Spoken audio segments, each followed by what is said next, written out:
Council's website. This is a hybrid meeting with elected members and officers participating from multiple locations. A Welsh to English translation service is also available during this meeting, with headsets being available in the chamber for members and the public to use if required. For those attending remotely, the translation will automatically take place. Could all participants please ensure that they can be heard and seen on screen when actively participating in the meeting? At all other times, participants are kindly asked to keep their visual and audio off to avoid any background noise or feedback when other participants are speaking. If any participant has technical difficulties, they should bring that to the attention of the Democratic Services Officer as soon as possible, who will inform the Chair at the appropriate point. Democratic Services Officers can be contacted via the remote Servico chat function, Vale of Glamorgan email, or Microsoft Teams chat. This meeting will be conducted in line with the standards set out in Section 19, Appendix 2 of the Council's Constitution, and I kindly ask that all participants adhere to one speaker at a time. Please ensure that all debate is raised verbally and not via the remote chat function for the sake of the recording. The chat function should only be used to highlight any technical issues and or to gain the attention of a Democratic Services Officer. For those attending remotely, please use the request to speak function in the Servico software and wait until invited to speak. If this doesn't work for any reason, you can also raise your hand on camera. For those attending in the chamber, please indicate that you wish to speak by raising your hand and switching your microphone on, and please stand when invited to speak. For the purpose of this meeting, I'll be going first to members in the chamber who've requested to speak, and then to those attending remotely listed on the screen. With regard to voting on recommendations this evening, if there's no dissent to any recommendation, I will accept this silence as agreement. Should a vote on a matter be required, members will be asked to express their vote verbally, and for those joining remotely, using the request to speak button. I'd now like to take this opportunity to advise members of the passing of a former councillor of this council, Councillor John Fraser, who was a Penarth Conservative member. And may I offer our sincere condolences to his family. We now move to item Agenda 1 on the agenda tonight. So the first item of business on the agenda refers to the passing of Her Majesty the late Queen Elizabeth II. And I therefore respectfully request those who are able to stand for a minute's silence as a mark of respect for the service she performed for the UK and the Commonwealth.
Thank you, everybody.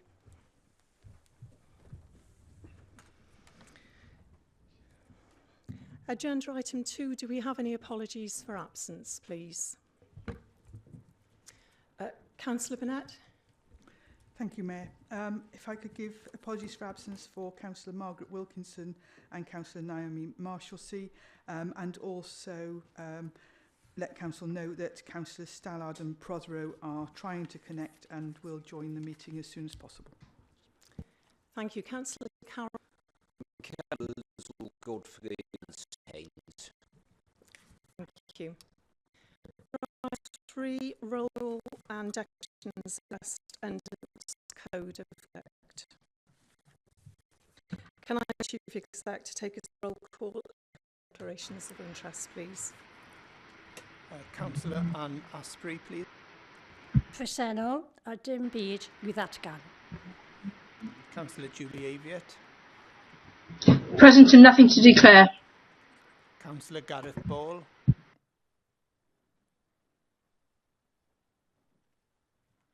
Councillor Rhiannon Birch. Present, nothing to declare. Councillor Bronwyn Brooks.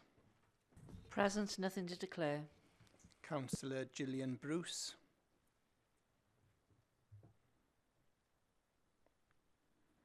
Councillor Ian Buckley. Present, nothing to declare. Councillor Liz Burnett. Present, nothing to declare. Councillor Samantha Campbell. Present and nothing to declare. Councillor George Carroll. Present, nothing to declare. Councillor Christine Cave. Present, nothing to declare. Councillor Charles Champion. Present, nothing to declare. Councillor Janice Charles. Present and nothing to declare. Councillor Millie Collins. Present, nothing to declare. Councillor Marianne Cowp. Councillor Pamela Drake. Present, nothing to declare. Councillor Vince Driscoll. Present, nothing to declare. Councillor Anthony Ernest. Present, nothing to declare. Councillor Robert Fisher. Present, nothing to declare. Councillor Chris Franks. Present, nothing to declare. Councillor Wendy Gilligan.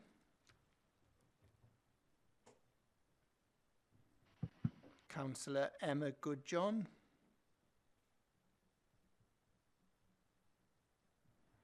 Councillor Ewan Goodjohn. Councillor Howard Hamilton.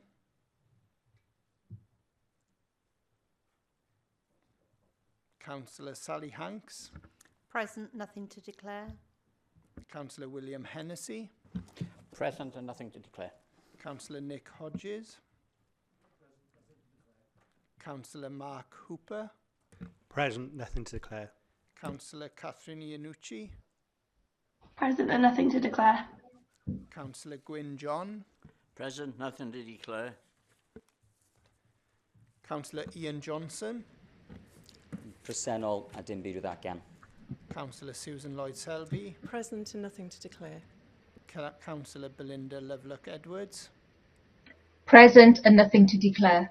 Councillor Julie Lynch Wilson. Councillor Kevin Marney. Present and nothing to declare.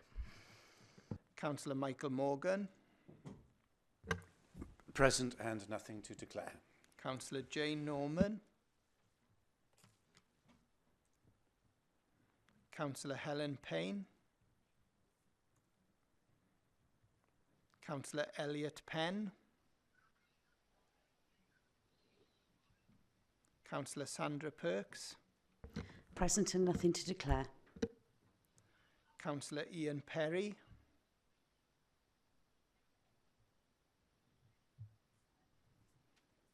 Councillor Ruba Sivanianam. Present, nothing to declare. Councillor Neil Thomas. Present, nothing to declare. Councillor Rhys Thomas. Present, nothing to declare. Councillor Stefan William.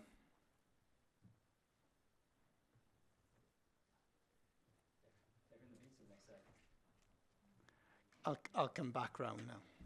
Councillor Eddie Williams. Present and nothing to declare. Councillor Mark Wilson. Present and nothing to declare. Councillor Nicholas Wood. Present and nothing to declare. I'll go back round again.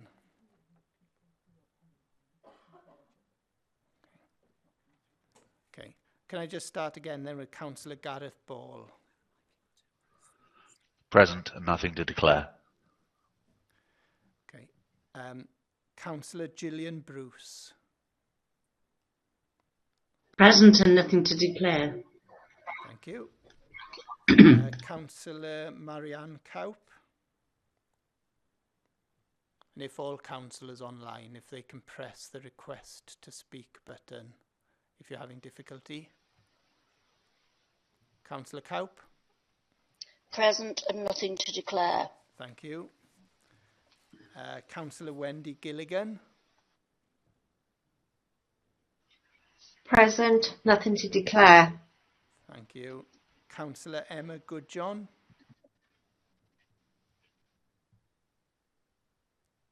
There's nothing to declare. Thank you. Councillor Ewan Goodjohn.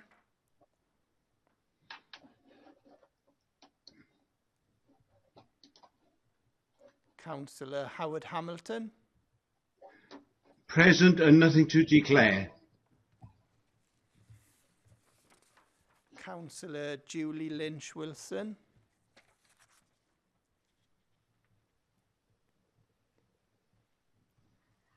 Councillor Jane Norman. Councillor Helen Payne.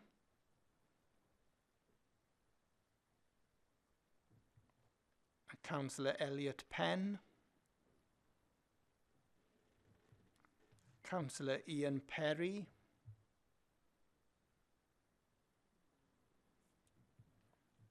I'll just check if Councillor Joanna Prothero is now joined.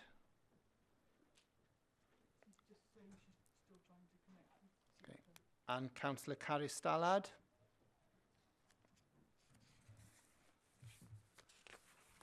Councillor Steffan William. Presennol a dim byd i'w ddatgan. Diolch. Yeah, that's it then. Chair. Thank you. And can I just remind all participants, particularly those who are joining us remotely online, if you're having any difficulties with your connection, please do contact the Democratic Services officers so we can see what we can do to resolve that for you. Thank you. So we move on to item 4 on the agenda, to approve the minutes of the previous meeting. Sorry, Councillor Johnson and then Councillor Marnie. Councillor Johnson Madam first. Mayor, just to say, I'm told that Councillor Ian Perry is also trying to enter the meeting through the room, but is unable to at the present moment. Councillor Marnie. Yeah, I appreciate teething problems, and I'm sure everybody's attending. I didn't quite understand that. Some of the non-respondents in the first place, thankfully, have managed to respond in kind. But did I pick up or misunderstand that you might have accepted a hand up for some of those that we couldn't hear, or am I mistaken in that? No, that's fair enough. Okay, thank you. Thank you. We'll move on to agenda item 4 to approve the minutes of the previous meeting held on the 18th of July. Councillor Burnett. Thank you, Madam Mayor. I'd first of all like to make a slight amendment to the minutes of the 18th of July, and that is to include Councillor Wendy Gilligan in the apologies for absence. With that in mind, I would move approval of the minutes of the 18th of July. I'll second those, Mayor. Thank you. I see no dissent, so those minutes are so moved and approved. And then we move on to agenda item 5, announcements. So since the council last met in July, as Mayor, I've had an additional 12 engagements. I don't intend to talk you through those this evening, but details of them can be found, as usual, on the Council's website on the regular update that I provide. In relation to the Mayoral Foundation Grant Fund, we've received over 20 applications from various organisations within the Vale during the latest round of submissions, and I'll be considering these with the relevant officers within the next few weeks, with applicants being advised accordingly thereafter. I now want to reflect on the remarkable life and service and dedication to duty of Queen Elizabeth II. She'll be remembered for her faith and for the values and traditions that she upheld, fulfilling her promise to serve and doing so with empathy, dignity and compassion. I've sent a letter of condolence to the King and his family on behalf of the residents of the Vale of Glamorgan, and during the mourning period, books of condolence were opened online, as well as at the civic offices, Alps Depot, dock offices, and in town and community councils across the Vale. My thanks to all those who attended the proclamation ceremony for King Charles III, which was held on Sunday, the 11th of September, on the forecourt of the civic offices. It was well attended and live streamed by Bro Radio, with having viewed the proclamation online. On Friday, the 16th of September, I, along with my consort, the leader of the council and 2 members of the Vale Youth Forum, also had the honour of attending a service of commemoration at Llandaff Cathedral in the presence of King Charles III and the Queen Consort. My thanks also go to all those who attended the service of commemoration I hosted for Queen Elizabeth II at All Saints Church in Barry on Sunday the 18th of September. Again, this was well attended and live streamed by Bro Radio, with over 1,400 people viewing the service online. And in fact, I think that's now closer to 1,500. I understand group leaders, some group leaders here would also like to offer their respects to Queen Elizabeth by making a brief message of condolence on behalf of their groups. If any independent member would wish to do the same, any member who's not part of a political group, please indicate at the appropriate time. Can I start, please, by inviting, thank you, Councillor Burnett to make a statement, and then Councillor John, I'll come to you.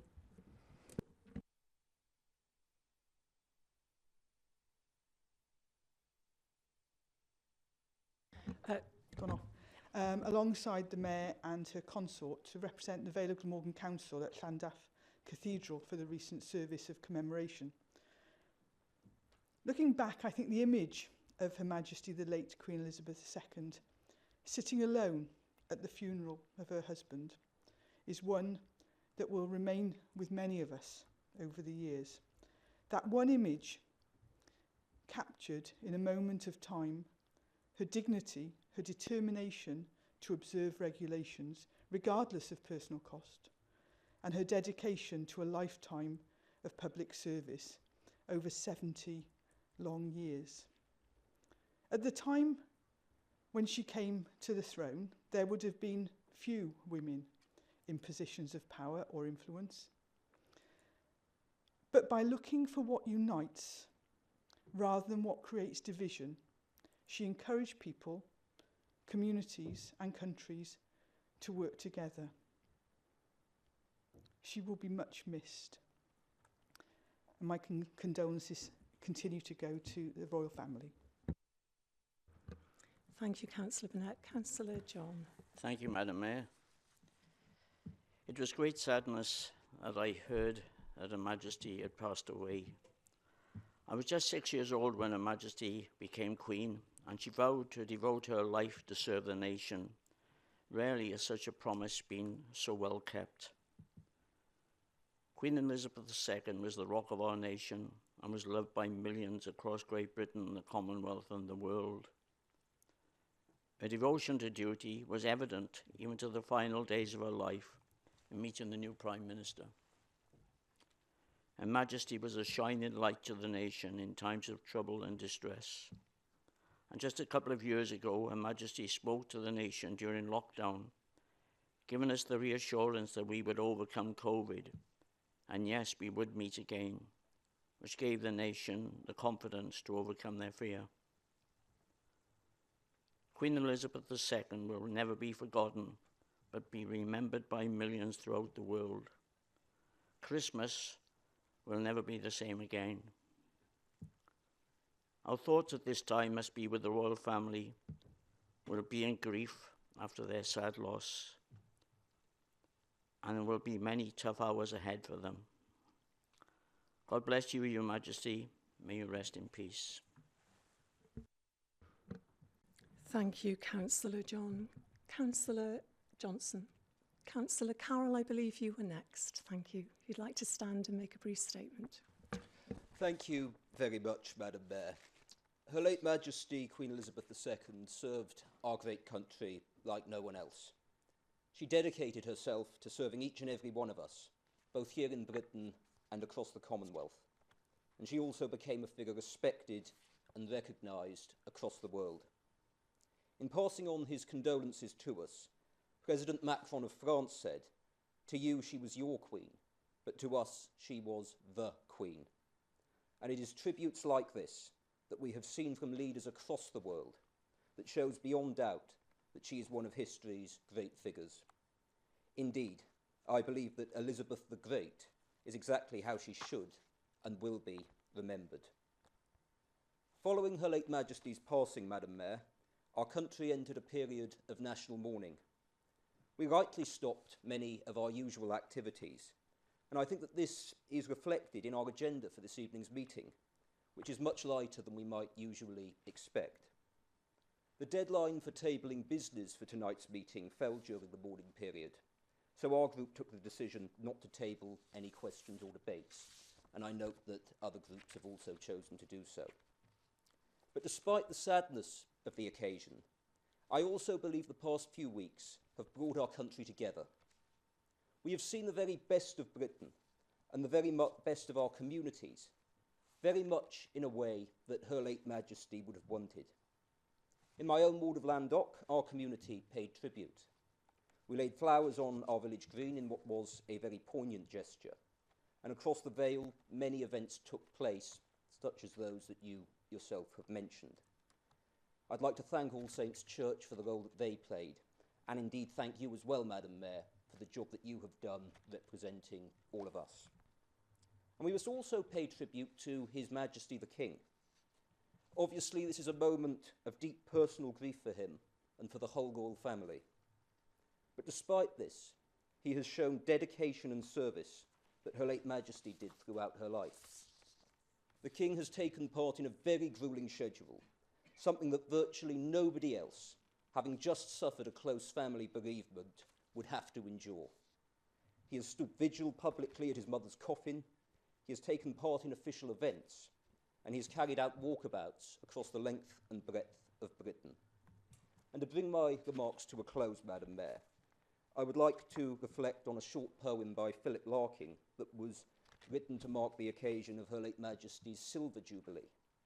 It has been much repeated over the past fortnight, and indeed I believe that the leader of the opposition referred to it when he made his tribute in the House of Commons. But I'll hope you'll forgive me, Madam Mayor, for repeating it. For although it was written some 45 years ago, I believe in 4 short lines, it still encapsulates Elizabeth II's reign in a way as good as any. In times when nothing stood, but worsened or grew strange, there was one constant good. She did not change. For everything you did for us, ma'am, thank you. God save the King. Thank you, Councillor Carroll. Councillor Dr Ian Johnson.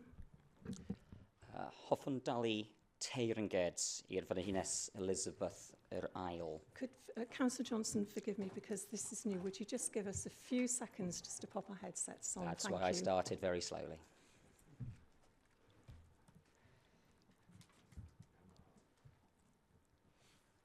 Hoffwn dalu teyrnged i'r Frenhines Elizabeth yr Ail ac estyn ein cydymdeimlad dwysaf at ei theulu.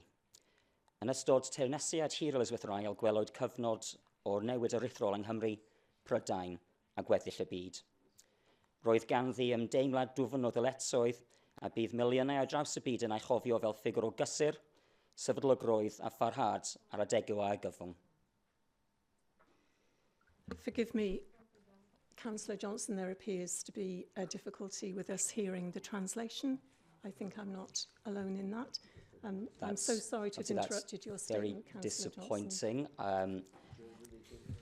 Obviously, I've written this in Welsh because I was under the impression that we would be having working translation during this meeting. If the what the problem with the translation is, I don't know. Councillor Johnson, I'm going to ask you to bear with us just for one moment while we try to see if we can resolve what the issue is, because I want to make sure that you have the opportunity to give the statement in Welsh. Can we just pause for one moment while we try to resolve it? I'm having somebody nod at me from the translation booth, which indicates there should not be a problem. So can I make sure that everybody is on channel 1 on their headsets? They should be preset for that. And if there's an issue with volume, you do have a volume button if you turn your volume button up. Councillor Johnson, thank you for bearing with us. Can I ask you to start again? Okay, I'll ddechrau o'r dim, yeah? Iawn? Okay. Diolch yn fawr am y cyfle I siarad heddiw. Ydy'n weithio nawr? Some people are saying yes and some people are saying no, I can see. Yeah. Is it a matter with the volume that people have got, or is it that it's not coming through? Battery. Okay. So.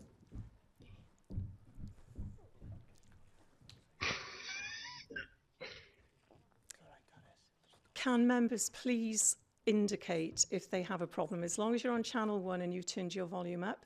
Otherwise, we're going to assume that everything is okay. Thank you, Councillor Johnson. Please do continue. Hoffwn dalu teyrnged i'r frenhines Elizabeth yr Ail ac estyn ein cydymdeimlad dwysaf at ei theulu. Yn ystod teyrnasiad hir Elizabeth yr Ail, gwelwyd cyfnod o newid aruthrol yng Nghymru, Prydain a gweddill y byd. Roedd ganddi ymdeimlad dwfn o ddyletswydd a bydd miliynau ar draws y byd yn ei chofio fel ffigwr o gysur, sefydlogrwydd a pharhad ar adegau o argyfrwng. Councillors, thank you for your patience. I'm advised that we have now resolved the technical difficulties that we were experiencing. My sincere thanks particularly to Councillor Johnson, because we're going to ask you to try again. Thank you very much, Councillor Johnson. Diolch yn fawr, Mair. Hoffwn dalu teyrnged i'r frenhines Elizabeth yr Ail ac estyn ein cydymdeimlad dwysaf at ei theulu.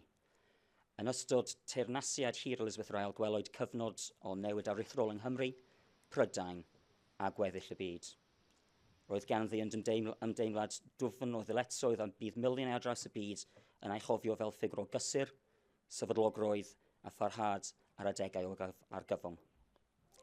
A gyfer llawer o bobl, mae hi'n pontio o'r cenedlaeth rhwng y presennol a'r goffennol ar ôl bywyd 96 mlynedd a 70 mlynedd fel frenhines. Cafodd fy nain a'i geni blwyddyn cyn i'r frenhines, ac mae'n amlwg o'r lluniau cyffredol bod hi yn rhannu delwedd y stael y frenhines yr un oedran y hi. Roedd y frenhines yn rhan o'r genhedlaeth a frwydrodd yr ail ryfel byd. Ar yr un pryd roedd fy nhaid yn swyddog yn y fyddin yn y ryfel dwyrain pell. Mae'n naturiol felly I gyd ymdeimlo gyda'r golled persons wedi cyffwrdd ein bywydau bob dydd, yr arian rydyn ni'n ddefnyddio a'r stampiau lythurau, ond yn fwy na dim gyda'r pobl ac oedd yn agos ati. A ran grwplau Cymru yma, estynaf ein cydymdeimlad dwysaf i'r teulu yn ystod y cyfnod anodd hwn iddyn nhw. Diolch yn fawr.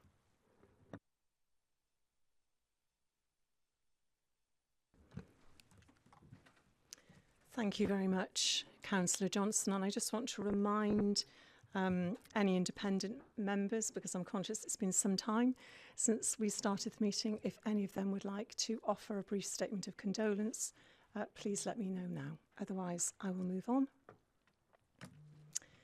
I see no hands. Thank you. I'm going to take us back to agenda item agenda item 3. We believe that the technical difficulties that meant some councillors who joined the meeting were unable to confirm that they had in fact joined. So we're going to go back and we're just going to revisit the roll call for those members who were unable to indicate their presence. And I'll ask the Chief Executive just to take us back through that. Thank you. Okay, so we have Councillor Ewan Goodjohn, please.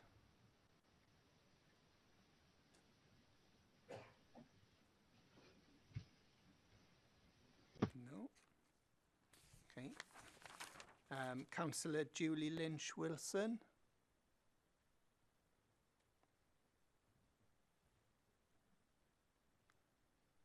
No. Councillor Jane Norman. Councillor Helen Payne. Present with nothing to declare. Thank you. Councillor Elliot Penn. Present, nothing to declare. Yeah, can see Councillor Penn. Councillor Ian Perry. Hello, yeah, I am here. I'm very confused. Couldn't get in, and translation's not working at my end. Councillor Perry, but I can't see him, so I think we can be certain that he is on. And that was it. Thank you. Oh, sorry. Yeah, Councillor Caristallard.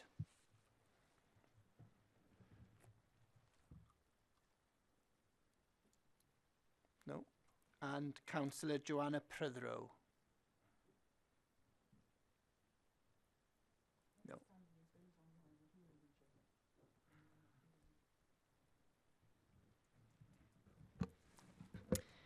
Thank you. I'm going to move us on to item 6 on the agenda, report of... Oh, I beg your pardon. I'm going to go back to agenda item 5 and check whether or not the leader or the Chief Executive have any announcements for us. Councillor Burnett. No, Mayor, thank you. Okay, thank you. Agenda item 6, report of the Chief Executive, use of the Chief Executive's emergency powers. This item is for noting. Councillor Burnett, please. Thank you, Mayor. This is to advise Council of the exercising of emergency powers by the Chief Executive since the last report, and that was at Council on the 18th of July 2022. As members would be aware, Council's constitution states that a Chief Executive or in his absence nominated deputy has a power to act after consulting the appropriate cabinet member, and in the case of only matters involving Council in financial commitments, the leader, section 151 officer and the appropriate chief officer in respect of any matter which in his opinion does not justify holding a special meeting of the body which would ordinarily consider the matter, or is of such urgency or emergency as to not allow time for such meeting, use of such delegated powers to be subsequently reported back to the Cabinet or Council as appropriate. If members look at paragraph 2, which is the key issues for consideration, it's to note the following use of Chief Executive's emergency powers. I would advise that paragraph 2.1a, the amendment to guide to public speaking at Planning Committee, actually has been included in error. That was actually dealt with at the last full council meeting.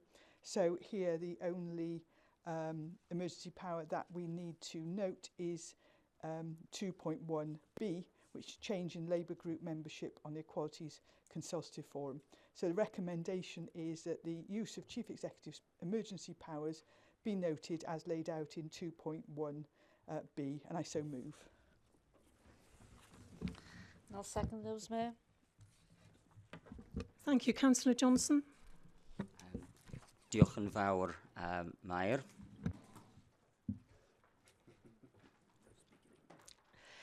Do hoffwn tynnu sylw at y cywiriadau, y gwelliannau i'r canllaw i siarad yn cyhoeddus yn y pwyllgor cynllunio. Mae pobl yn dweud nad ydyn nhw'n clywed. Councillor Johnson, I'm sorry, I can't hear the Welsh translation, therefore I'm assuming that nobody else can.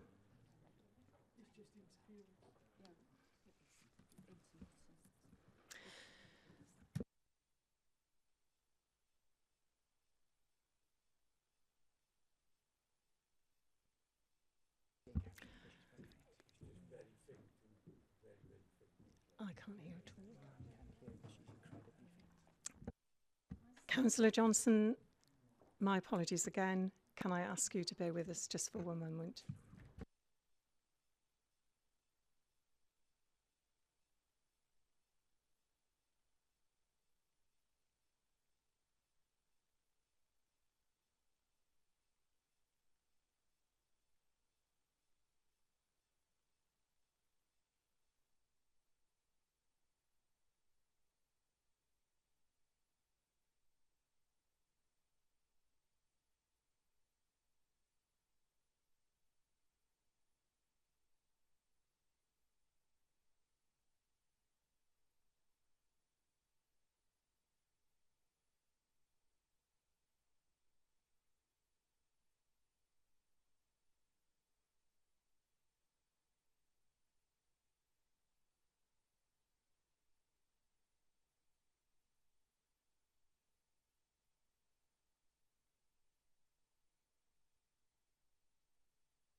Hi, it's Stefan here. Can you hear me? All right, I do. I don't know whether the chamber is hearing me or just the translator. It sounds to me like there's... Great. I think there's 2 infrared devices in the room.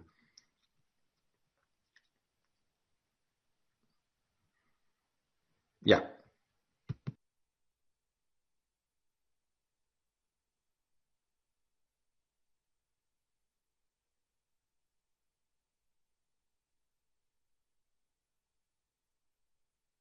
Yeah, I would concur. Yeah.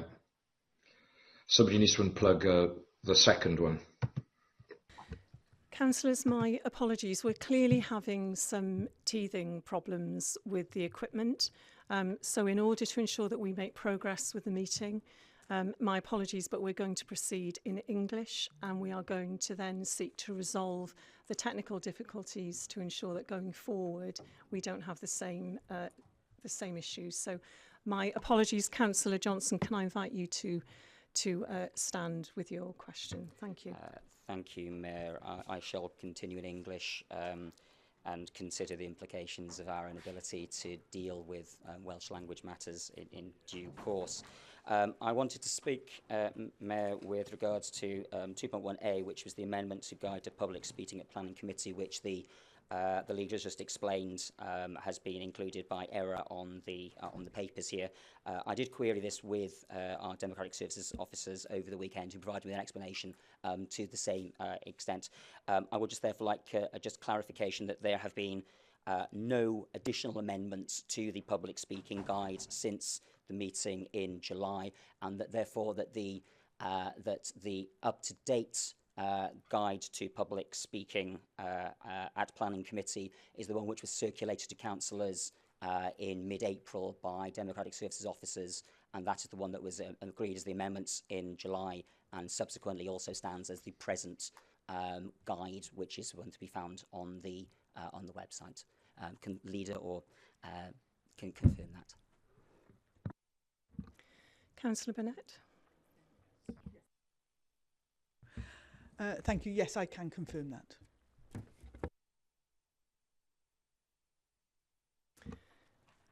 Thank you. There are no other questions as far as I can see, nobody online.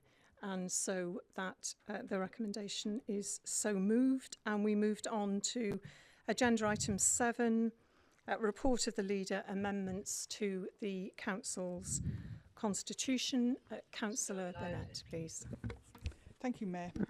This is a routine housekeeping report which recommends changes to Council's constitution as followed.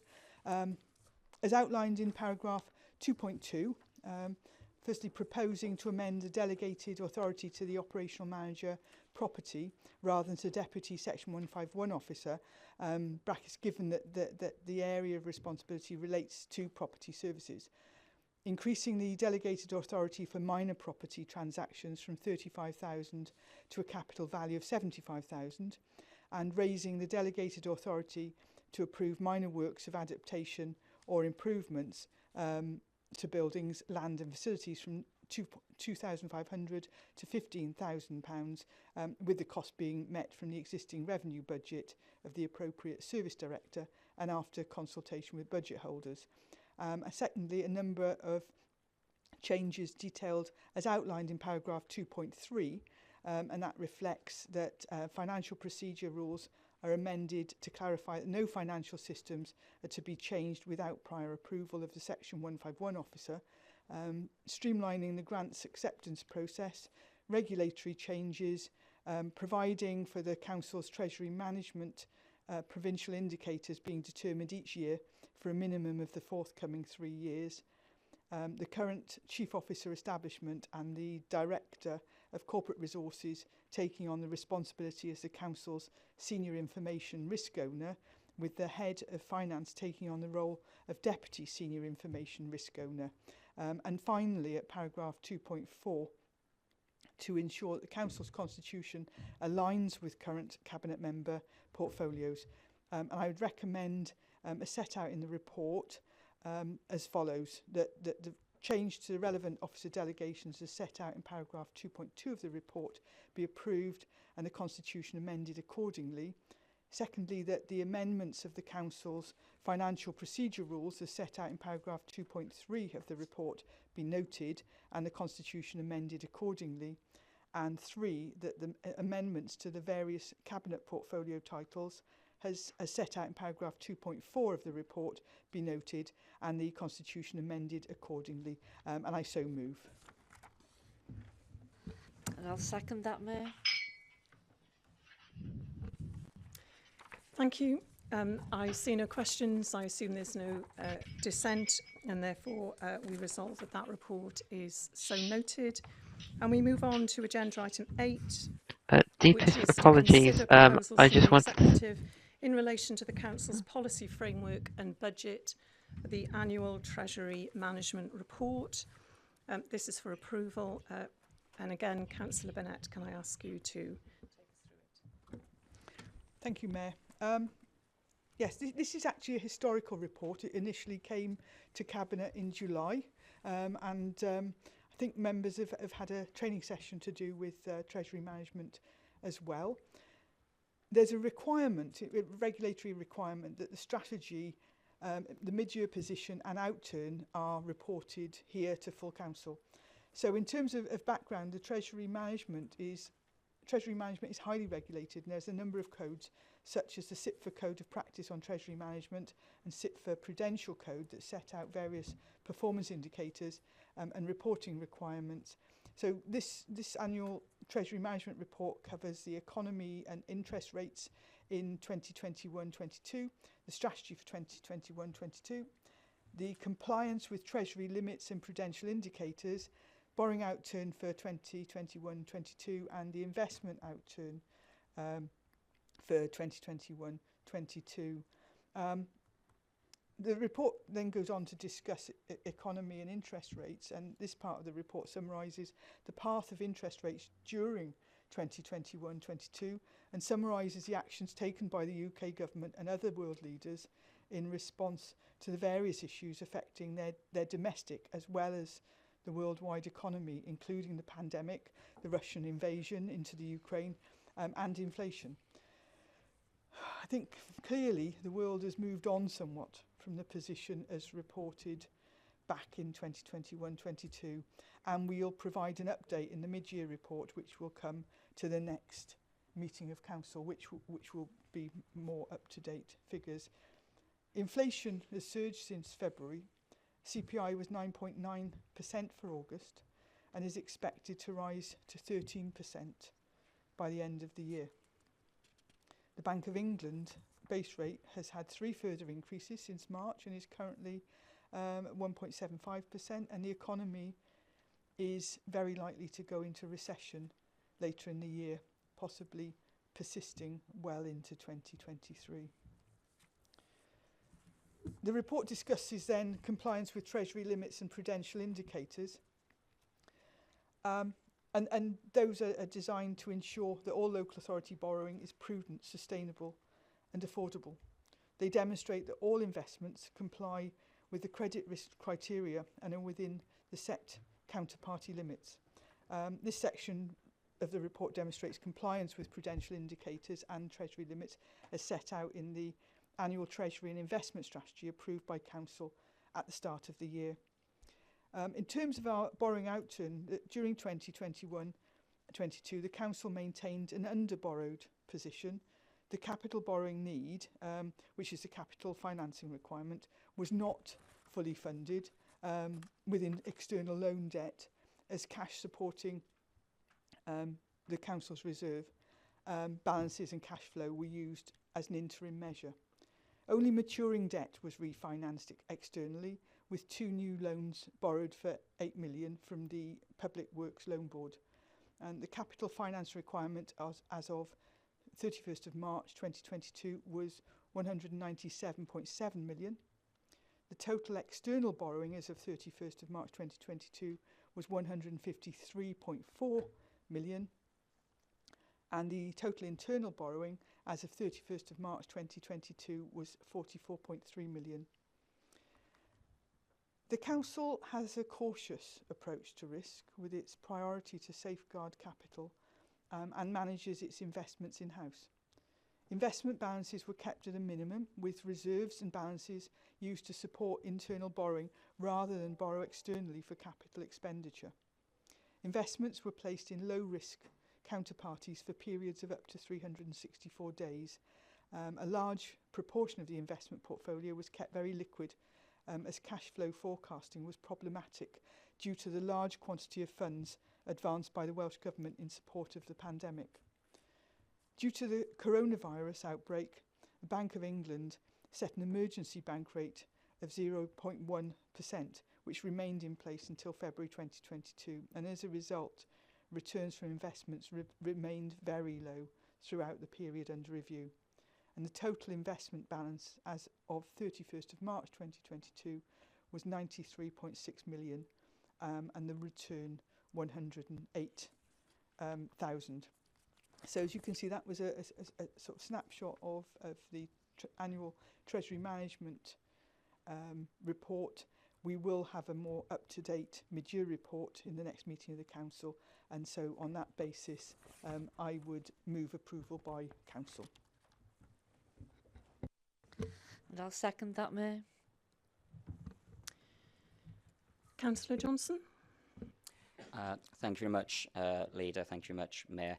It's not normal, I think, for us to have much of a discussion around the Treasury management, but I think on this occasion, obviously, this is now actually the hottest topic on the block in many ways. The report in front of us is a very much historical document. It refers to the 21-22 period.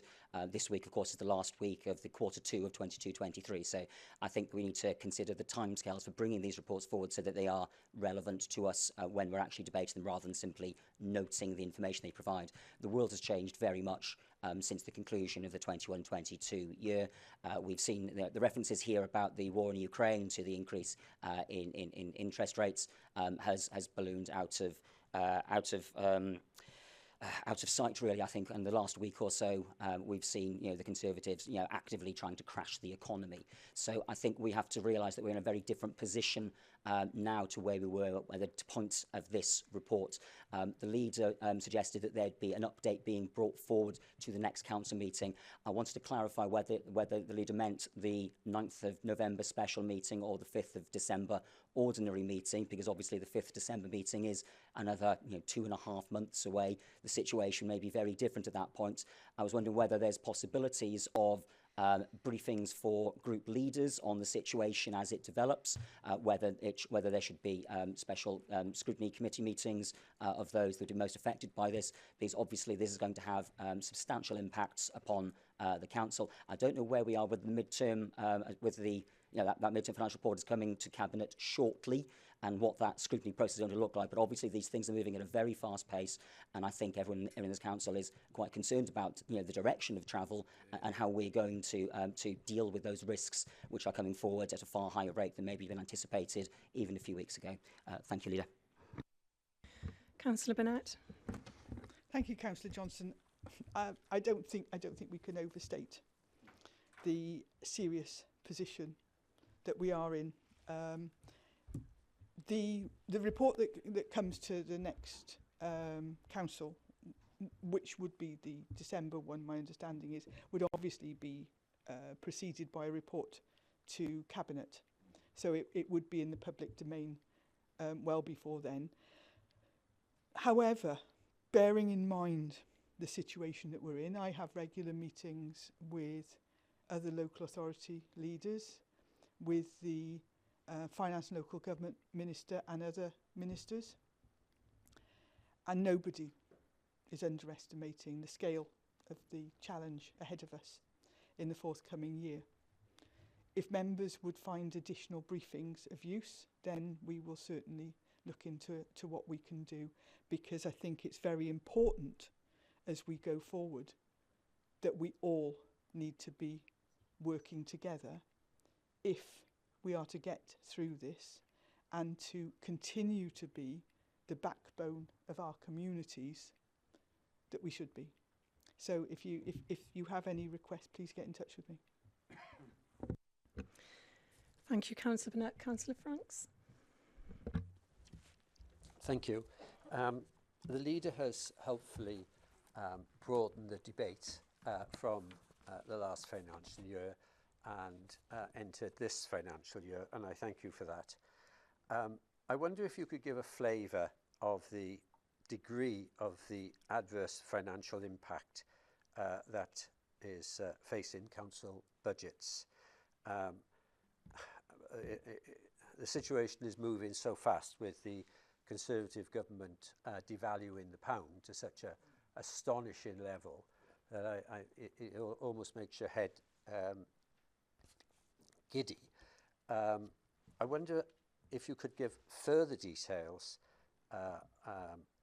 regarding the discussions with other local authority leaders via the WLGA, and what has been the precise response from Welsh Government ministers. Thank you. Councillor Burnett. Thank you, Mayor. I suppose the simple answer is no. As Council would be aware, right throughout the pandemic, local authorities have worked increasingly closely together, local authorities of all political persuasions, and we continue to do so now. We continue to have at least fortnightly meetings with ministers on relevant areas, and we continue to share the challenges that face us.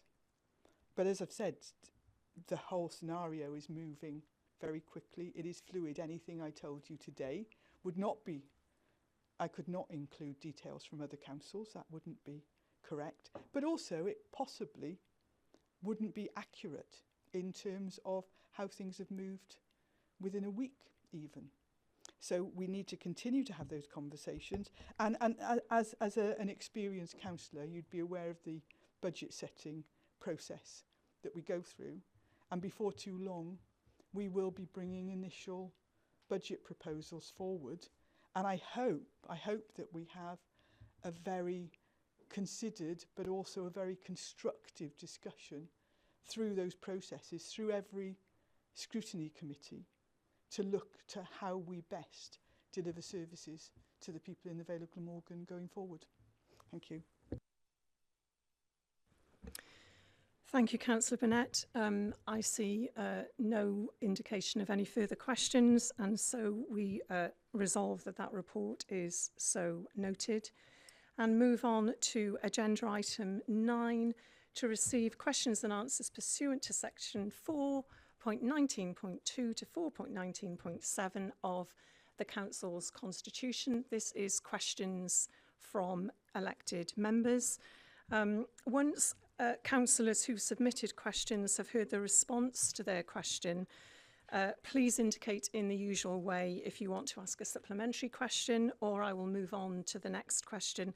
And may I respectfully remind councillors that only one supplementary question is allowed, just one. And so if the response that you receive means that you have more than one question, please think about the question that you want to raise in tonight's meeting, and I suggest that you submit any subsequent questions direct to the Cabinet member. Thank you.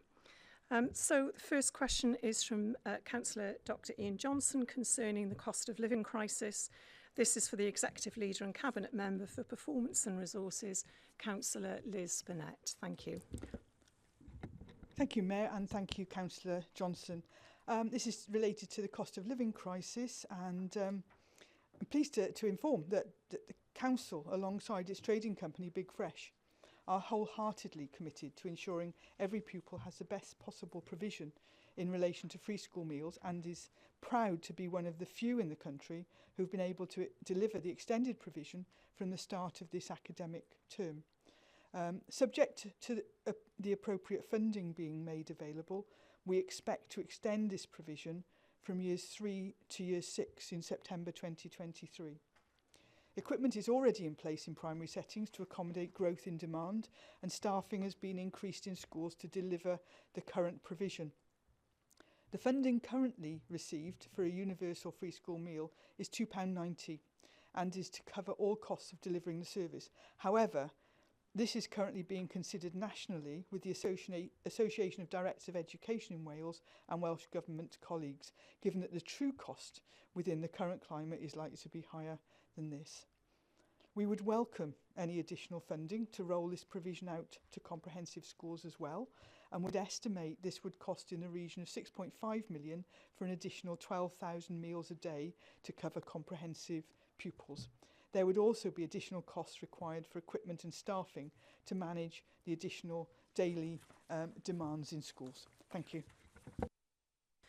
Councillor Johnson, you want to ask a supplementary question? Thank you, Mayor. Thank you, Mr. Leader, and thank you much for your whole lot of the policy that was put forward as part of the cooperation agreement between Plaid Cymru and the Welsh Government. When you refer to the additional funding being required for next year for years 3 to 6, which of course something that we welcome here, where it is anticipated that money would come from? When is anticipating Welsh Government budget being increased to supply that? You said that the money, subject to availability of funding, that would be done in September next year. Where do you anticipate that money coming from?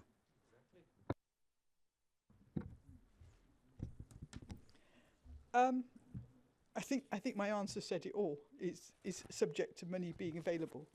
Now, I can't second guess Welsh Government budgets. I can't second guess what Welsh Government will receive in its settlement, and I can't second guess, therefore, what we will receive. In a meeting with the Minister for Local Government over the summer, I did say as soon as you've got the money available, we'll go live.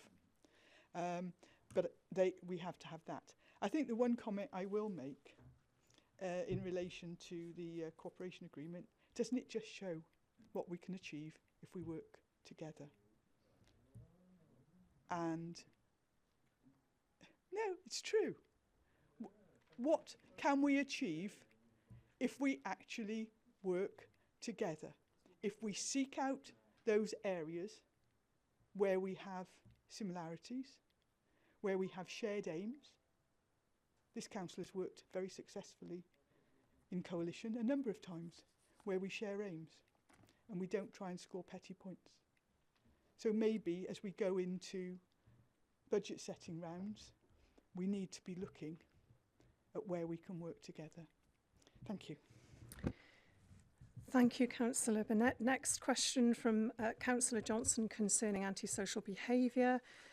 This is for the Cabinet Member for Neighbourhood and Building Services, Councillor Wilson. Thank you. Thank you very much, and thank you very much for your question, Councillor Johnson. I would firstly advise that the responsibility to protect private land or property from incidents of antisocial behaviour such as fly tipping, graffiti, lies with the land or property owners concerned. In such cases, we'd always encourage that the police be informed of the criminal damage in the first instance. Depending upon the police investigation, we may discuss as a community safety partnership to determine if the council and its other partners, the police, the probation services, public health and the fire and rescue service, could have a role in assisting the prevention of such activity reoccurring. This often happens when there's a spate of certain activities such as graffiti tagging, affect a number of areas and of property tenures. The exception to this is when any graffiti on a private property is offensive or racist, in which case we aim to remove it in 24 hours, subject to prior agreement with the property owner. If you have any specific areas of concern regarding antisocial behaviour on private property or land, I would be more than happy to take these up with our community safety team. Otherwise, residents should be referred to our website, which contains details of our responsibilities in regard or to C1V. Thank you. Councillor Johnson.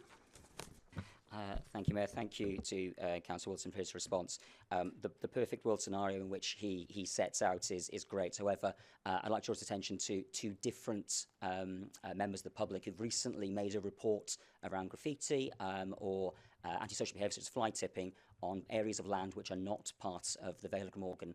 They've reported to C1V, and within a few hours, they've received a case closed email with no explanation and no reason given as to why this has happened.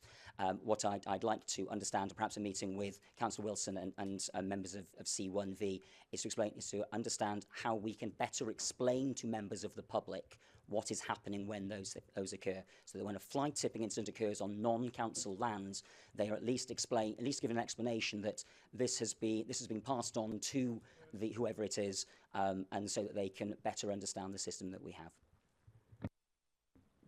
Thank you very much for your supplementary, and I'm happy, along with other Cabinet colleagues, to investigate this further. Thank you. Thank you, Councillor Wilson. Next question is from Councillor Johnson concerning the assessment of environmental statement of the land at Barry Docks. This question is for the Cabinet Member for Community Engagement, Equalities and Regulatory Services, Councillor Llawn. Thank you. Thank you, Chair.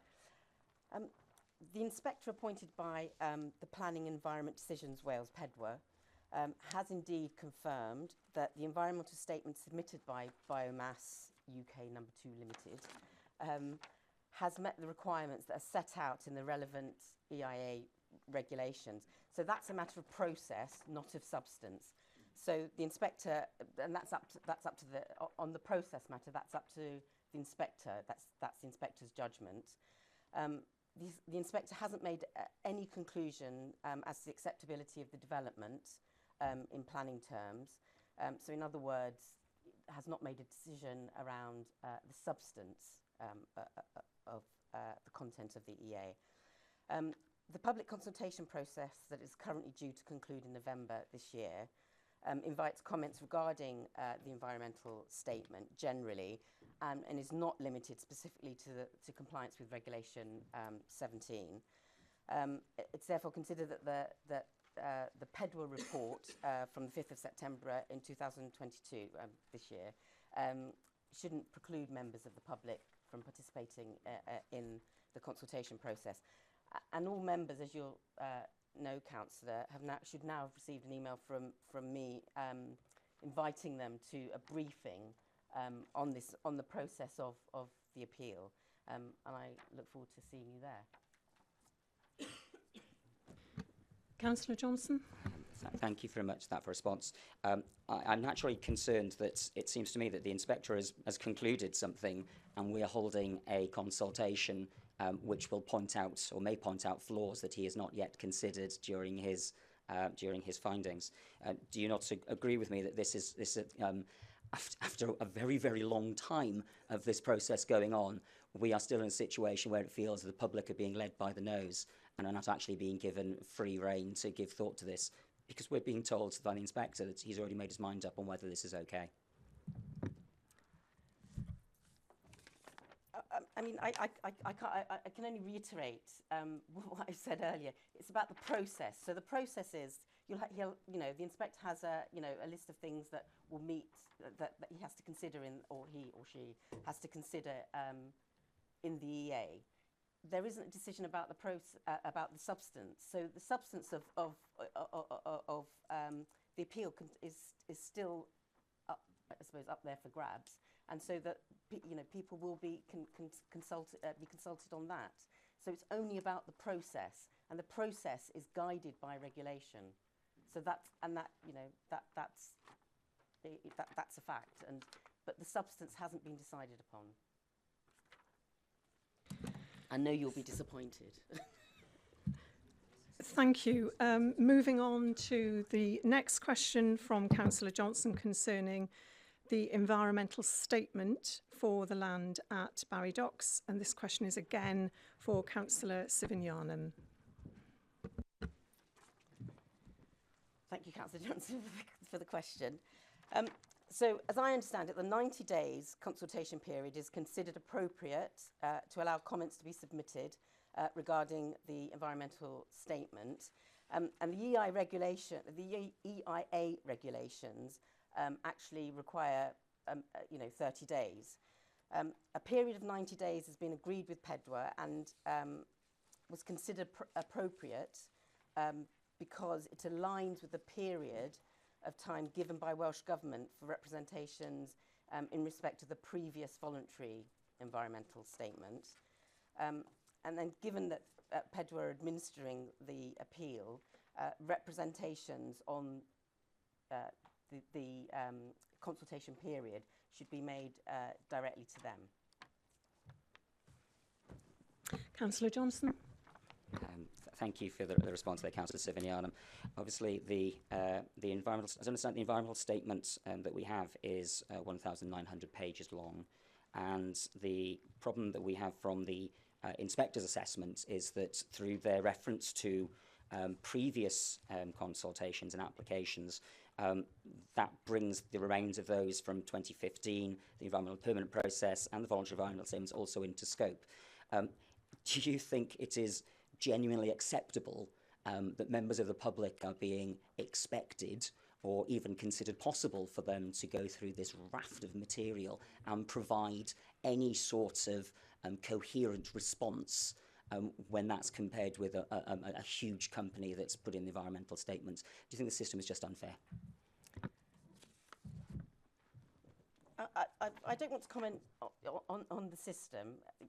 That's not for me to do now. I think, as far as this is concerned, when the inspectors referred to the consultation with the bodies, so for example, National Resources Wales,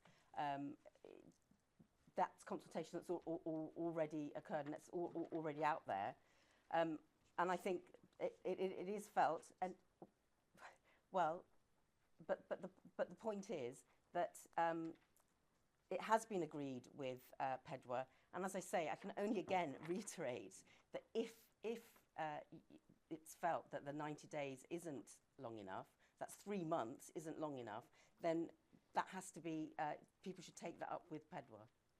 And people can write to me as well. Thank you, Councillor. We move on to the next question, which is from Councillor Franks concerning protection against flooding. This question is for the Cabinet Member for Neighbourhood and Building Services, Councillor Wilson. Thank you. Thank you very much. Thank you very much for your question, Councillor Franks. As you will be aware, the Dinas Powys Multi-Agency Flood Action Group meets on a regular basis to agree necessary actions for this area. In the latest update from National Resources Wales, they advised the council that localised removal of silt, shoals and vegetation in various locations along the Calyxton from near the Nizza store down to location of the Brynydon footbridge would be undertaken by the end of the year. More widely, I can confirm that all council-owned or maintained critical flood assets are inspected and maintained on a regular basis. For example, weekly inspections are undertaken of all critical inlet screens throughout the Colbrook catchment. I can also confirm that some footway resurfacing will take place in the Cardiff Road area shortly.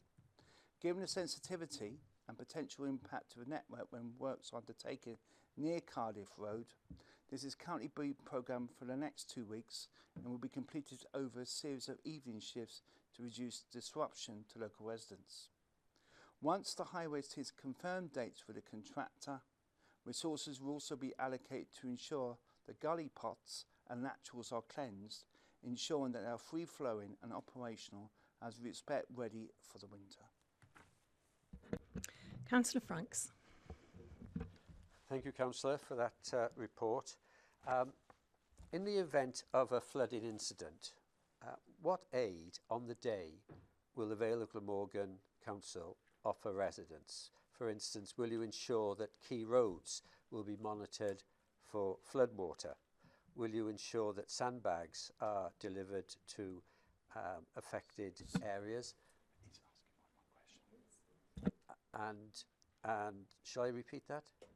Councillor Franks, can I just remind you of my comment before we got to this agenda item, which is that if you have more than one question, please consider which supplementary question you want to ask. I'm sure you'll agree there are several questions so far that you've raised. So if you'd like to consider the one question that you'd like to ask Councillor Wilson, and then can I suggest that you perhaps follow that up outside of this meeting with any additional questions you've got. Thank you for your So guidance. just one question, thank you. Really, it's one question with 2 or 3 components. I think we'll just have the one question, Councillor Franks. We won't have the 2 or 3 components. In the event of vulnerable residents being threatened by floodwater, what will this authority do on the day? Thank you very much for your question, and I'm glad you succinctly reduced it to the number of other questions that you did have in mind. I mean, obviously, vulnerable people are very important to the Vale of Glamorgan, and we do have an emergency operations team when we have a critical flooded incident. It'd be for that matter of that critical incident team, as you probably are aware, to, as you're well established, very experienced councillor, even more experienced than I am, because I know you go back to the 1970s, that will be in operation. And as you know, that will be regular updates using our media outlets such as Bro Radio, for example. And I know that they're very much on board of this, and other communications channels, including modern update technology such as the website. So thank you. Thank you, Councillor Wilson. And if I can just remind councillors, if we can just have one person speaking at a time in the chamber. Thank you. And we move on now to the next question, which is from Councillor Franks concerning commitment to achieve net zero. This question is for the Deputy Leader and Cabinet Member for Sustainable Places, Councillor Brooks, to respond to. Thank you. Okay, thank you, Mayor, and thank you, Councillor Franks, for the question. The Council's progress on delivery of Project Zero was last reported to Cabinet in July 2022, and this is also then being considered by Corporate Performance and Resources Committee, and also is going to be shortly going to go to Environment and Regeneration Committee as well. So work is continuing across the breadth of 18 challenges which are set out within our challenge plan. Following feedback from scrutiny members, officers will be revising the presentation of update reports for our consideration. In the coming weeks, the investments the administration has made in additional capacity to deliver the commitments in the challenge plan will see a range of new positions being taken up, including in the energy team, programme management and finance. Notable developments across the next six months include completion of the installation of electric vehicle charging points in council office car parks And then anybody coming in tonight then can actually see that the work is currently underway on that. Submission to Welsh Government an analysis of the Council's second year of carbon data reporting. Adopting the second iteration of the PSB's Healthy Travel Charter. Reviewing procurement arrangements in line with the anticipated WLGA guidance on decarbonising procurement to identify opportunities to embed this within procurement practice. Receiving the report we have commissioned on the Vale of Glamorgan's overall carbon impact to inform a strategy to work with the community, business and industry to reduce emissions. Implementing automated water monitoring technology in a range of council buildings to reduce water leakage. Engaging with the public and partners on the council's green infrastructure strategy. Continuing and enhancing the internal and external communications campaign to support and promote positive behaviour change. Complete the consultation and begin work to implement the waste management strategy, including continuing preparations for completing the rollout of the recycling blueprint in the Eastern Vale. And I do think that that is the next missing link there. Take steps to further rationalise the council's office accommodation portfolio and continue to deliver the Sustainable Communities for Learning programme. So the next report on progress with that will come to the committees and cabinet before the end of the year. And I sort of do say, as I said, it is due to come to environmental regeneration very soon. And for anybody who's interested in what we are doing, that you don't have to be a member of that committee. Everybody's actually welcome to come along and to hear about that work and to hear the discussion with members. So thank you, Councillor Franks. Thank you, Councillor Brooks. Councillor Franks. Thank you very much. Thank you for that report, though I must say it did seem an awful lot of paperwork and report generating rather than activity on the ground or in the air to actually achieve net zero. And I've got to be careful how I phrase the next bit because I must only ask one question, but can you indicate what plans there are to introduce solar panels in council properties, civic buildings and insulate the same properties? Thank you. Okay, thank you, Councillor Franks. I haven't actually got the response to that to hand, to be perfectly frank. But what I'll do is actually, provide that response in writing to you. Okay. Thank you, Councillor Brooks. Next question is from Councillor Franks concerning the increasing cost of energy at community centres. This question is for the Cabinet Member for Leisure, Sport and Wellbeing, Councillor Llawn, to respond to. Thank you. Thank you, Mayor, and thank you, Councillor Franks, for the question. I can confirm that officers will be arranging meetings with community centre committees shortly to discuss common issues, including the rising cost of energy, and representatives from the Council's energy team will be present to offer and advise on reducing costs. Officers are also seeking further grants to investigate installing additional green technologies in our community centres to reduce the dependence on electricity and gas supplies in the future. I've not been made aware of any of our 22 community centres are requesting financial assistance with their energy costs. I suspect we are all waiting to see whether and how the recent government announcement made on Wednesday the 21st of September on energy bills will affect the voluntary sector. Thank you. Councillor Franks. Thank you, Gwyn.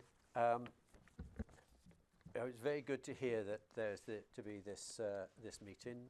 I didn't catch when, but I take it to be imminent. There is a lot of talk of having warm hubs in the community, and community centres would be ideally placed for such activities to provide a refuge for people who can't turn the electricity on in their homes. Will you be considering financial support to community centres to provide such warm hubs? Thank you, Councillor Franks. Well, as I mentioned, we're looking to seek out grants at the moment to support our community centres. The situation at the moment is why we haven't had this meeting yet was we called a meeting in August, but there was insufficient community centres available to meet us. So basically at the moment we're going to call this imminent now that we know where we're going to be, and then obviously move along. Now as regard to these warm hubs, we've already talked about that across the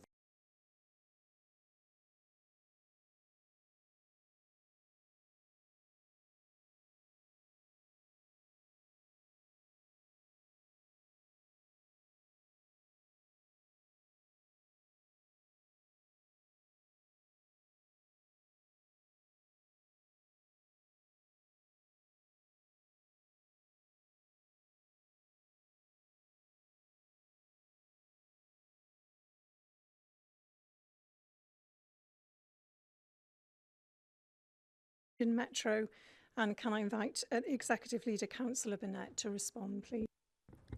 Thank you, Mayor, and thank you, Councillor Hooper. The original Cardiff City Region Metro budget of 743 million consisted of 164 million from the European Union, 445 million from Welsh Government, and the 1.3 billion city deal for Cardiff Capital Region, and 125 million from the UK Government. The Metro, with its complex supply chain, has been impacted by the COVID pandemic. I've asked Transport for Wales for comment on the likely overspend and what this will mean for the project, and their response was, like similar organisations undertaking major infrastructure programmes, we have a potential cost impact from the current rates of inflation and availability of materials. We continue to work through various mitigations, contractual obligations and potential cost impacts with our supply chain partners and the Welsh Government, which, due to the complexity of the programme, will take time to conclude.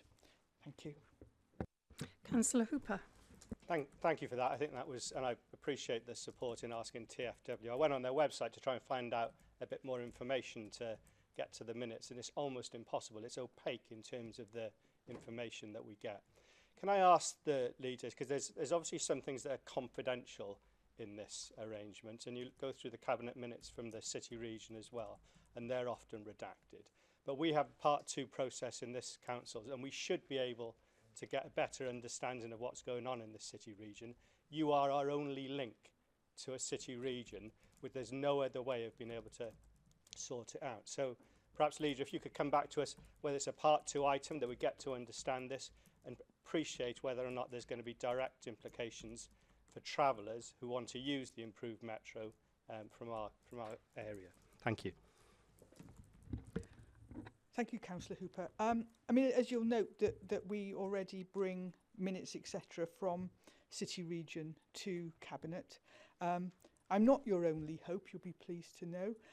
Actually, colleagues, Councillor Wilson and Councillor Brooks, also attend transport meetings as it fits. So you've got 3 bites of the cherry. But in terms of that, I will look into what is possible in terms of communication. We are looking at how we can be much more transparent in reporting, and so I'll take that back. I was at a meeting today of the City Region Cabinet, and we were discussing their Metro Central, and so the discussion of that will come through Cabinet in the minutes of that meeting. But I think at the moment all I can reiterate is the situation is very fluid and inflation is rampant. Thank you, Councillor Burnett. Next question also from Councillor Hooper concerning unfinished works in Barrack Ward, and this is also for Councillor Burnett. Thank you, Mayor and Councillor Hooper. I'm pleased that Councillor Hooper shares my view when it comes to unfinished works at the waterfront. And he will know that I've previously shared my significant concerns at the delay in constructing the new Welsh medium primary school at the waterfront. I am now pleased that work on the school is progressing at long last, albeit only following strong council intervention. And I was delighted to take colleagues to visit the school recently. It goes without saying that I share Councillor Hooper's concerns regarding unfinished elements of public infrastructure, and this is a priority for myself and for the council, and we will keep councillors updated on progress in this matter. I know, looking back since 2012, I have had countless meetings related to development of roads, standard of infrastructure, regional, the regional centre, the district shopping centre, etc., as well as the school. And it's one of the reasons why I would much prefer this council to be its own developer as we deliver quality. Officers are currently working to establish the most appropriate legal mechanism for acting in respect of breaches and failure to deliver the required open space and other infrastructure.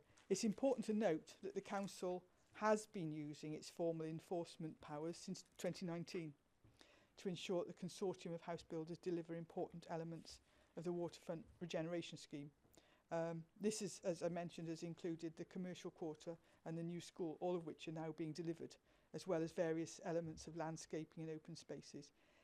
It is, however, unfortunate that the council has and continues to be forced to use formal legal action to make developers deliver their promises and to ensure that developments are completed properly and deliver a sense of place for residents. And we won't hold back on that. Councillor Hooper. I'm really pleased to hear the power of that commitment to actually take the developers to task on this. These developers have left this place to go to Rackham. We've got roads that are unsafe in this area and have been deemed unsafe by the council. The developers have said they're not, and then there's experts who have agreed with the council. So I think what I'd like to urge and probably get a secondary reassurance from the leader is that we will not stop. We know what makes these developers do something. It's when you cut off their money supply.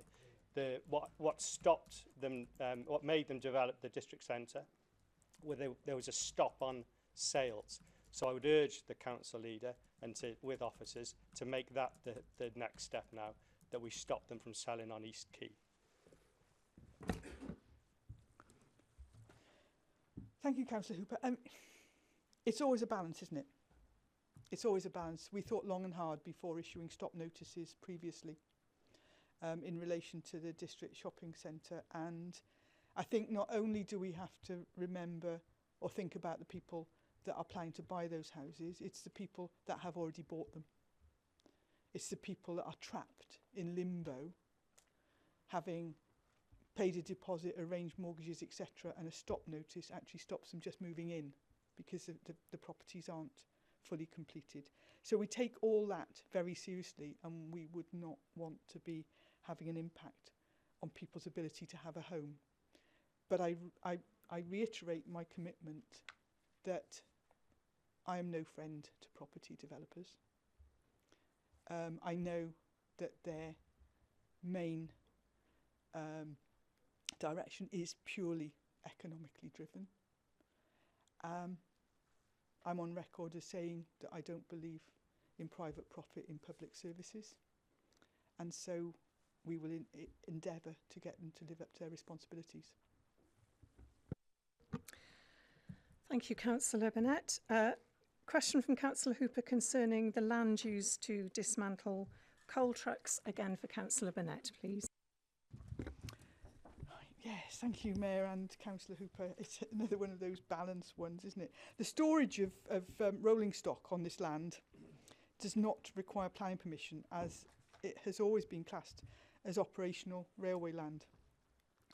That said, officers from the Council's Shared Regulatory Service have met with representatives of Transport for Wales, and it was confirmed that as part of the acquisition of the land from the Council and Welsh Government, and to allow the depot to be used operationally, the railway carriages needed to be removed from the site.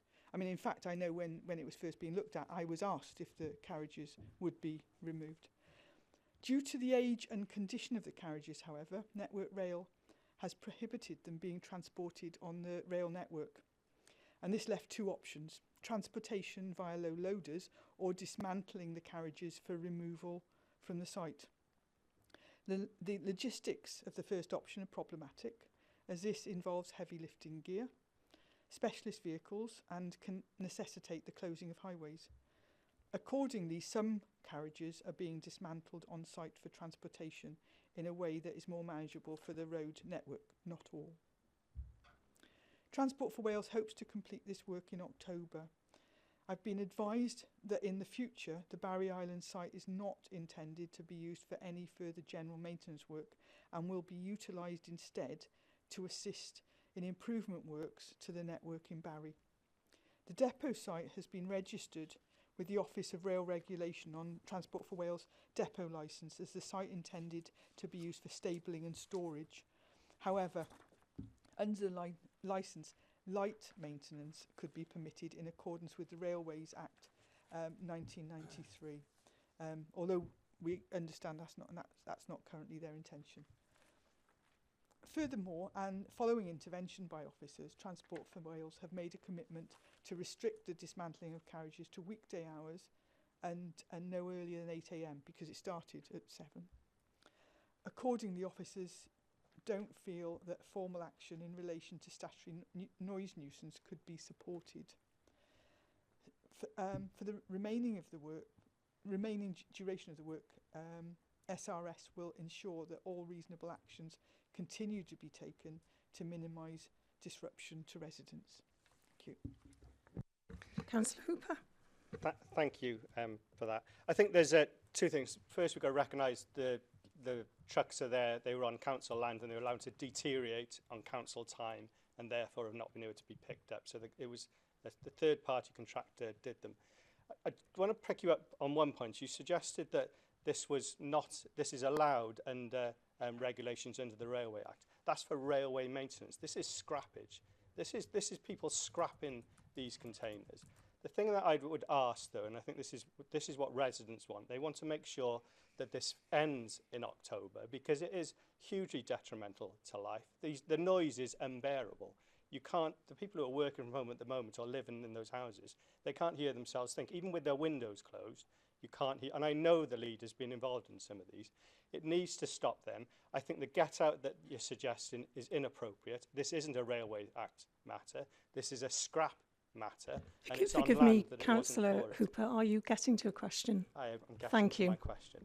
Can I ask the leader to ensure that these matters are concluded by the end of October at the very latest? Thank you.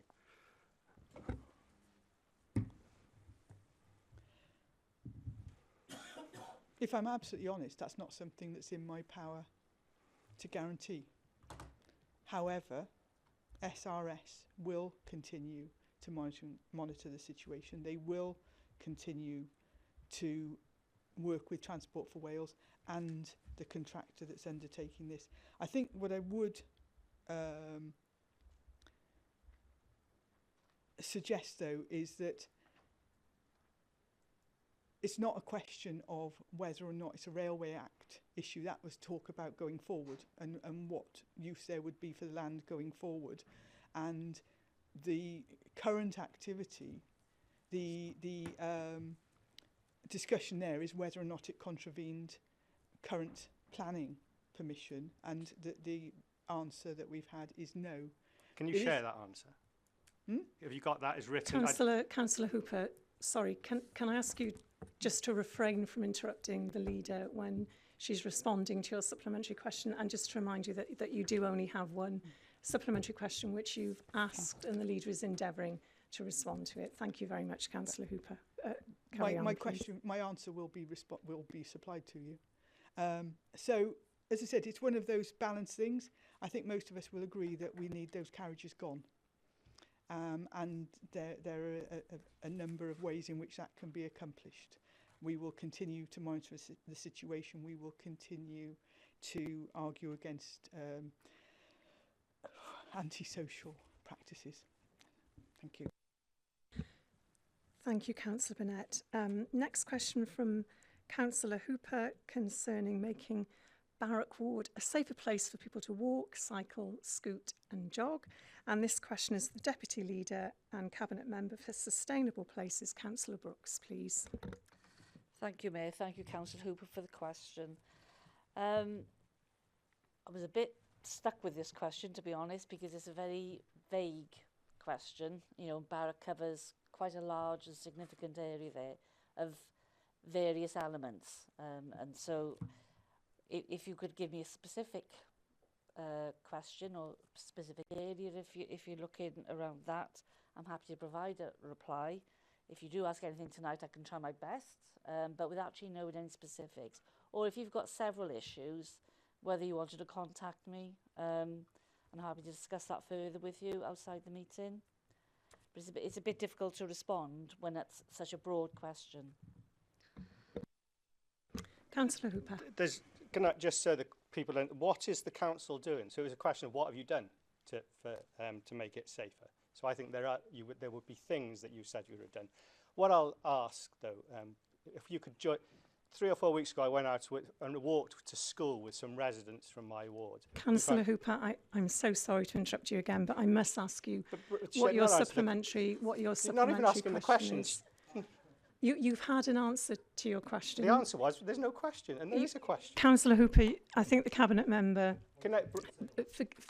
Thank you, everybody. The Cabinet Member has given you her initial response. If you have a supplementary, then now's the time to ask it. Thank you. Thank you. Would the Cabinet Member be prepared to come and walk with me, with other residents, to get to understand the concerns they have with some of the safety issues, especially with children going to school and nursery classes across Barrack Ward, and arrange a date that's suitable? Thank you. Yes, I'm happy to do that. That's a lot more specific, so that's fine. Thank you, Councillor Brooks. Next question from Councillor Hodges concerning a CADU application, and this is for the Leader, Councillor Burnett, please. Thank you, Mayor and Councillor Hodges. I support any move to protect our rich and varied heritage. It's important to note that the purpose of listing is to ensure that careful consideration is given to individual buildings which are of special interest before planning decisions are taken. Listing does not prevent change, and it should be noted that many docks are listed across the UK, including part of Barry Docks. But it does help to ensure that it's carefully managed through the listed building consent regime. So, as I repeat, listing does not prevent change, and it's important that it's not viewed as preventing change. If you just look down the road at what we achieved with the pump house as an example of how a listed building can be brought back into beneficial use as part of wider regeneration. Councillor Hodges. Well, thank you for your answer. I appreciate listing doesn't prevent change. I didn't specifically ask about that. I specifically asked whether you supported the idea of CADU listing the historic number 1 dock and mole, which gave birth to this town. If you are, as you say, supportive, I hope you will agree that it's time for you to show leadership to grow our heritage and tourism, and that your support will be passed to CADU. I don't think there was actually a question for you to answer, Councillor Bennett. I hope. If you want to make a response, please do so. Thank you, Councillor Hodges. I think it's worth commenting that a CADU process for listing is a separate process. I was actually not made aware of the listing, except anecdotally, so I'm not part of the process. And, you know, that whole process is managed by CADU on behalf of Welsh Government. So they will undertake that process, and we will adhere to it. But I think it's worth noting that back, I think it was 2016, if I'm not mistaken, when we initially started work on the Barry Place plan, which ended up in the Barry story, and a lot of that, number of people here would have been involved in that. The Barry Place plan actually shapes an awful lot of the things that we do. And so, you know, with that experience and the way in which we've promoted that, I don't think it's a question of showing leadership. I think it's just a question of continuing what we've been doing probably for the last, 10 years? Thank you, Councillor Burnett. We move on to the agenda item 10, questions from the public. We've had 4 questions received for tonight's meeting. I'm going to paraphrase the questions, but I just want to assure members of the public that councillors have your full questions before them and will respond on that basis. So the first question is from Mr. Carey, and it concerns electric charging points and their use. Thank you for the question, Mr. Carey. Can I invite the Cabinet Member for Neighbourhood and Building Services, Councillor Wilson, to respond, please? Thank you very much, Mr. Carey, for your question. 31 number 50 kilowatt dual chargers have been installed across the Cardiff capital region, which comprises 10 local authorities in South East Wales, as part of a programme to encourage taxi operators to transition to net zero vehicles. A study and questionnaires in 2019 informed the Cardiff Capital Region taxi strategy, whereby it was found that one of the main reasons why taxi drivers would not transition was due to lack of charging infrastructure. The Cardiff Capital Region also purchased 44 Nissan Dynamo 100% electric accessible vehicles to operate a trial where taxi drivers can use the vehicles for 30 days so they can experience the benefit of these electric vehicles to encourage them to want to transition. The charging infrastructure has been supplied to ensure sufficient charging is available, and the study showed that the infrastructure needs to be readily available for taxi use, hence the need for taxi-only provision. The trial is due to end on the 30th of November 2023. While many areas in the Vale, Glamorgan, the chargers have only recently gone live. Whilst the charger unit has been in place for a long time in some cases, the meter installation connection to the grid has taken significant time to schedule, and unfortunately this work is outside the Council's control. The use of these points is currently being monitored, and once the trial is complete, a decision will be made as to whether these charges need to stay for taxi use only, or whether it would not be detrimental for taxis by making them also available for public use. A further project is currently underway to deliver 7 kilowatt and 22 kilowatt chargers for public use in the Vale Glamorgan. This means Phase 1 equals 18 sites, 24 dual chargers, and Phase 2 equals 22 sites, 22 dual chargers. It is anticipated that Phase 1, which is currently on site, will be completed by the end of October 22, and that subject to funding approval, Phase 2 should be live and operational by the end of the financial year. Thank you, Councillor Wilson. Next question from Mr. Curtis concerns whether the Council has any plans to increase the amount of allotment space, and if so, where and when. Thank you for your question, Mr. Curtis.